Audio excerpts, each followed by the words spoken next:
Few times I've been around that track, but I ain't gonna have. Few times I've been around that track, but I ain't. Hello, America. I hope you're doing well. Welcome to my review of 90 Day Fiance, Happily Ever After, season 5, episode. Who knows? The mid-season finale for The Other Way is next week, but I could have sworn they only have 4 episodes left. I thought I heard that. So I'm going to look at this week's episode and next week's episode and put up the 3 episodes that I haven't done. Well, it'll be the 3 episodes that I haven't done. Put them all together. Then when they come back with this mid-season finale, that don't make no sense. Anyway, when they come back with whatever they coming back with, then we'll pick it up and we'll see about it. Okay, Eric and Larissa, I'm tired. She wants breast. They go to a store. The couch is $11,000. Where did he get money in his bank account? What does he do for a living to have the price of breast, which is like 14 or so, according to Larissa? She wants breast. He said that he'll help her pay for the breast, but he needs interest as well. He wants to know if she's not doing this, because of Colt and to make Colt jealous. Larissa says no. Okay, whatever. I don't care. If that man got $14,000 to spend on some freaking breast, then whatever. That's fine. Moving on. Did y'all hear the noise that Colt made? Oh, I can't even. I'm not even gonna play it. The noise that Colt made at literally the beginning of his scene was horrible. Anyway, he's sitting up there with those short shorts on and his cellulite out. I'm sorry. I guess we shouldn't body shame. Never mind. And he calls Jess because he wants Jess to come to Las Vegas. Jess is like, I don't know, Colt, man. You lied to me. I don't know if I want to come. He's like, baby, please. I love you. She like, whatever, sure. Where will I stay? He says, you'll stay with us. He then takes his wife out to lunch or breakfast or whatever. If you hear noise, my window is open. I will not be closing it. I'm moving a little bit fast because I have my therapy in a minute. Not a minute, but I just want to relax, and I'm entitled to that. So he takes his wife out to lunch, dinner, wherever they go, and lo and behold, Vanessa is now staying with them. I don't know. I wasn't really paying attention to this episode. That's why I'm only going to talk about the important things. Vanessa is staying with them because I guess Debbie invited her. I don't know. Okay. All I know is manufactured TV drama. What are we really talking about? What are we honestly, truly, honestly, what are we really talking about? Colt also has to tell Jess that while they have broken up, for the many times, one of the many times they have broken up, he was talking to other women. Okay, are you still talking to those other women? Why are you telling me this? Unless, that makes no sense. One time when we had broken up, when we had first started going out, I was talking to other women when we was broken up, but then we got back together and I stopped. Why'd you tell me that? Or are you going to say, you remember when we had broke up last week, then I started to talk to other women, that actually it was a woman, her name was Vanessa. I had sex with Vanessa. Now Vanessa and I are living together. Is that what? Anyway, I don't care. I really don't care. I really don't care. Elizabeth's, I don't really care. Her family does not get on my nerves, but they just a little bit get on my nerves. Just like a kinda, because they got there, they show this deleted scene of her sister, just getting on Andre's nerves, talking about Moldova and how it looks all gloomy and stuff. And it's like, okay, bro, you live in Florida. Like, chill out. Like, chill out. It's not like, I don't, like, chill out. Like, no one is like, chill out. Well, I'm sorry, I wouldn't go to Florida.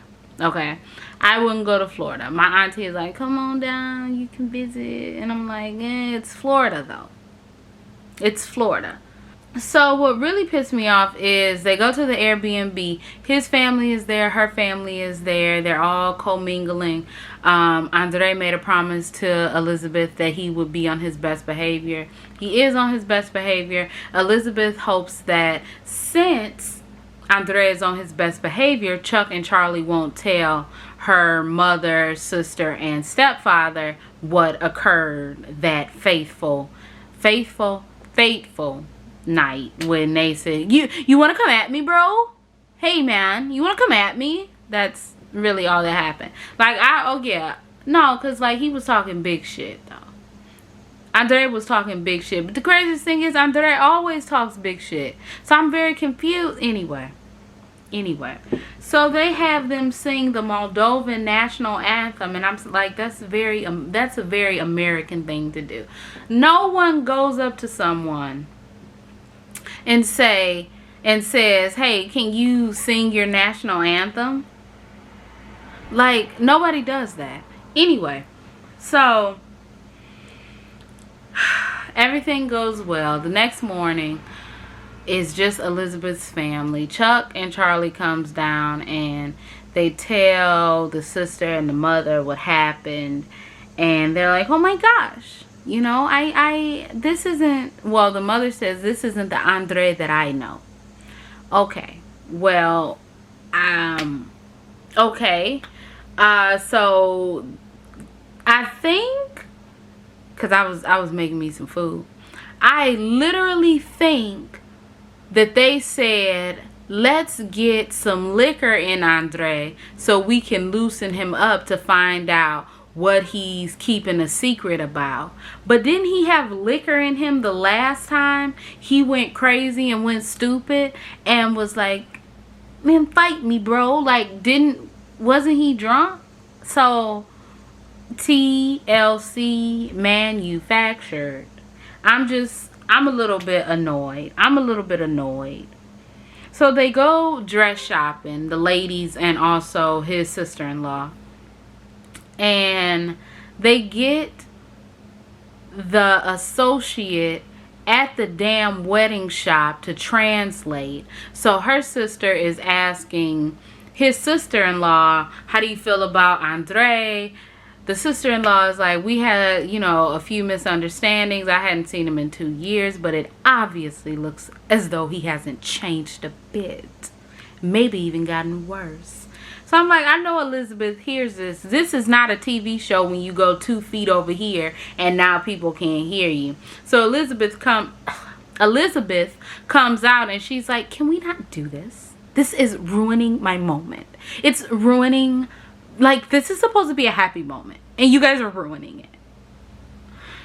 And her sister is like, do you even want to have this wedding? And she's like, look, I'll tell you what I told Andre.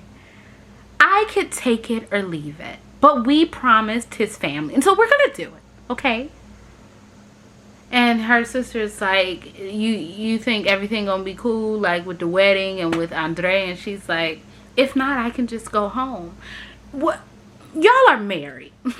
like y'all are having a second wedding, not a first one.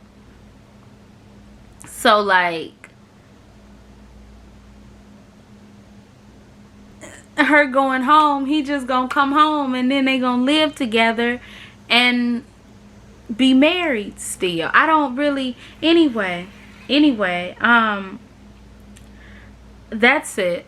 Moving on, who do we have left? Oh my gosh, Tanya and Sinjin. Okay, I don't know what to say. All I know is, this point, you are embarrassing yourself. Tanya is embarrassing herself. Only because, like, you're fighting hard for what? What are you fighting? Like, they sitting there, they eating, they yelling. First of all, this is how it started. I was like, nah, come on.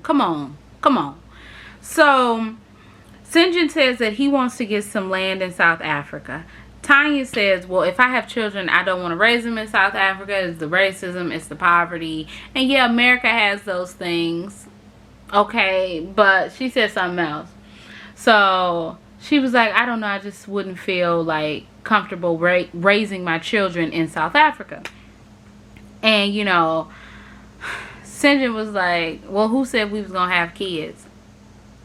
Low blow, petty, low. They're both petty, they're both low, they're both hurt, they're both angry, they're both annoying as hell. She said, cut that out, don't start. Oh my gosh, it's not funny. It's definitely not funny. She said, don't start. And then they just started. She says something about the American dream, and he says, America ain't my damn dream. And then she was like, well, what is your dream? And his stepfather was like, well, you know, he needs to be able to find his footing. And Tanya was like, you know, well, he needs to take some steps. He needs to make some action. I need to know that things are going. And he's like, bro, you knew I lived an unstructured life when you married me. But see, at the same time, you knew that she lived a very structured life. It was getting on my nerves. And I know that this is his family.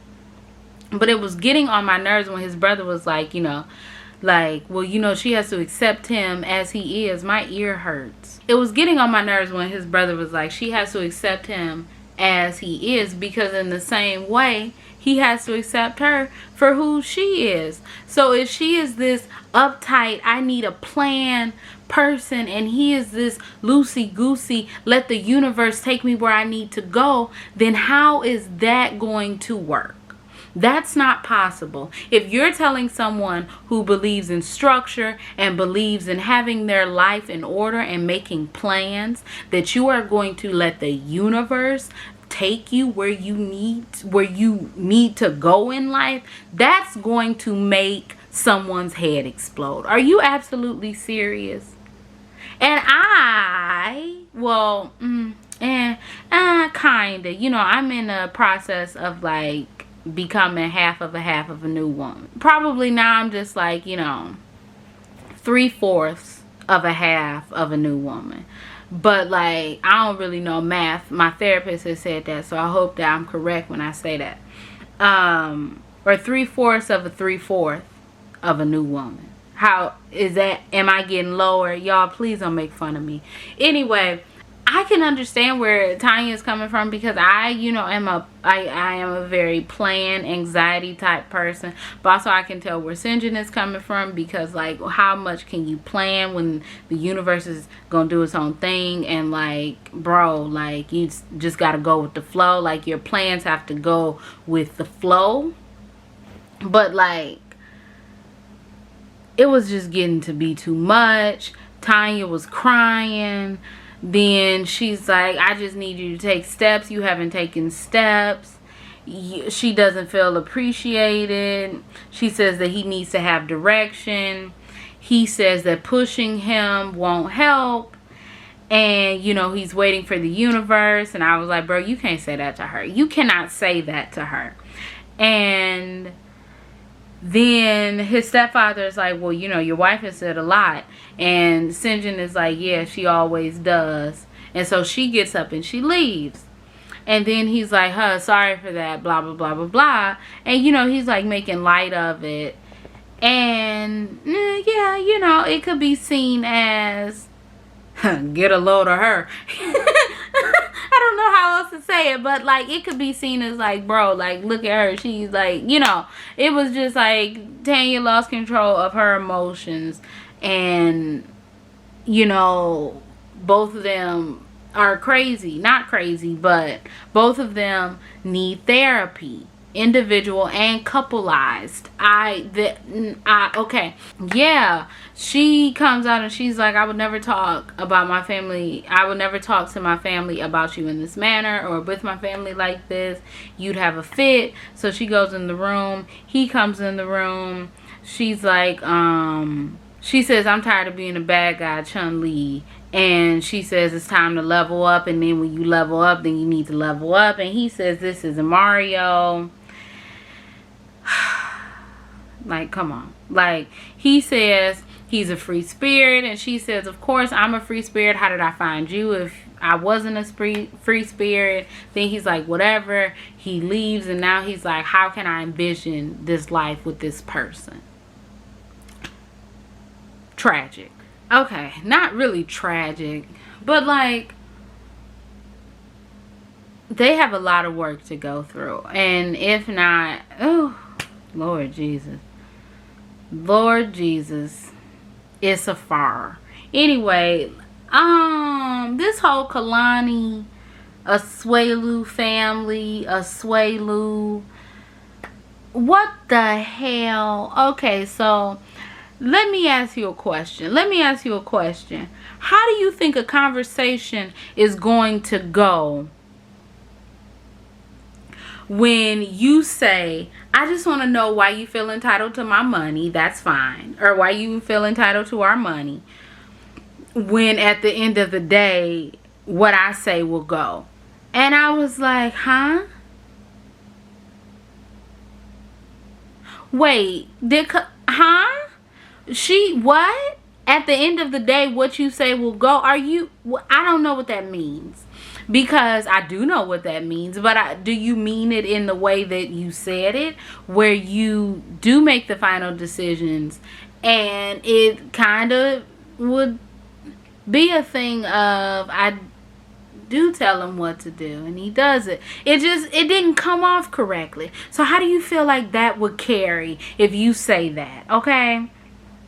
So his mother and his sister are like, bro, you're part Samoan. You know what it is. This is what it is. He's supposed to take care of his mother and his father and send money back. And this is what it is. I'm not understanding why you're acting like a dummy. You know what it is. Why don't you get a job? Stop being lazy. What the hell? Kalani is like, bro, I'm not about to get a job just so your ass could get some money. Like, what are you talking about? That doesn't make any sense.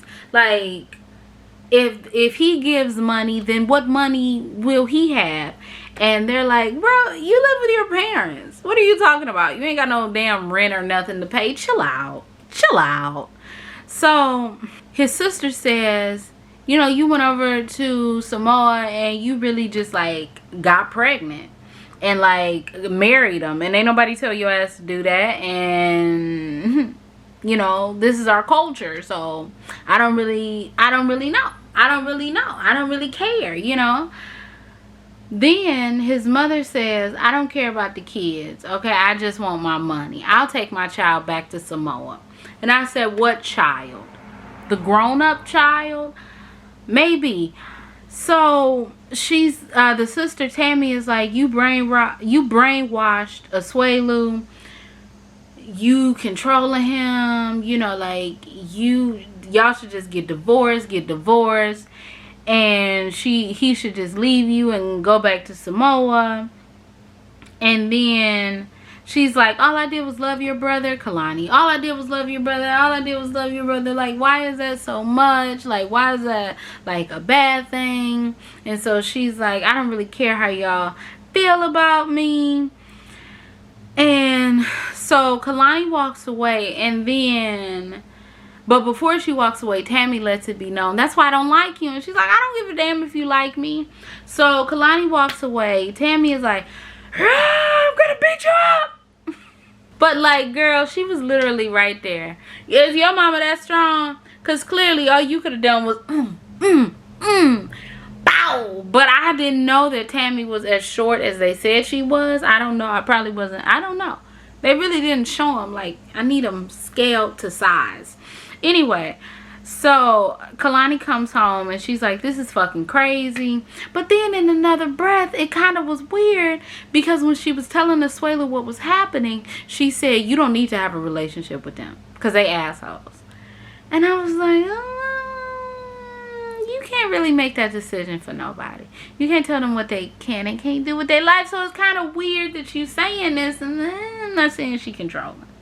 I'm just saying, don't say things like that. So then she was like, and your sister tried to touch me, and if she would have touched me, I would have dropped her. And Asuela was like, what? Asuela also didn't like her calling his family assholes and was like, don't call my family assholes, they're people. Then she's like, bro, I would have beat up her and I would have beat up you, okay? Don't fucking play with me. And Asuela was like, you could never beat me up. You could never beat me up. And Kalani is like, are we really talking about beating? You know what? I'm going to go in there. So she goes in there. She tells Kolini, bro, I really just feel like he not going to change. He really not going to change. I'm sitting up here trying to talk to him about something serious.